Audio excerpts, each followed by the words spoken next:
Hi ఎవరైనా welcome to Vijay smart home automation. ఈరోజు అయితే మనకి కర్టెన్స్లో చిన్న చిన్న మిస్కమ్యూనికేషన్స్ వల్ల ఏమవుతున్నాయంటే, మనం ఆర్డర్ పెట్టిన తర్వాత కూడా మనకి ఏమవుతుందంటే 2 ట్రాక్స్ వచ్చే ప్లేస్లో మన కార్పెంటర్ కానీ లేకపోతే సైట్స్లో ఒకటే ట్రాక్ పెట్టే ఛాన్సెస్ మ్యాక్సిమం ఉంటుంది.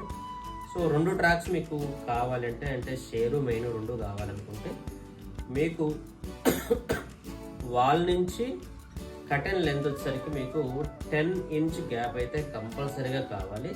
10 ఇంచ్ లేకపోతే లీస్ట్గా మనకు 9 ఇంచ్ అయినా మినిమం కావాలి. 9 ఇంచ్ కూడా లేకపోతే ఏమవుతుందంటే మనకి ఈ చెంట్రాక్ మనకి 3.5 అంటే మనకు ఆల్మోస్ట్ 7 ఇంచెస్ మనకు ఓన్లీ ట్రాకే పడుతుంది. మీరు క్లాత్ వేసిన తర్వాత ఇంకొక 2 ఇంచ్ గ్యాప్ లేకపోతే మనకి వెనక ఉండే కట్టెన్కి ముందు ఉండే కట్టెన్కి అటాచ్ అయ్యి ఒక కట్టెన్ ఓపెన్ చేసినప్పుడు రెండో కట్టెన్ కూడా మనకి ఓపెన్ క్లోజ్ అవ్వడం కూడా జరుగుతుంది. సో ఇలాంటి ప్రాబ్లమ్ మీకు వద్దు అనుకుంటే minimum to minimum gap 10 inch ఉండేటట్టు మీరు ముందుగానే ప్లాన్ చేసుకొని కర్టెన్ అనేది ప్లాన్ చేసుకోండి. More information please call me number. Thank you so much.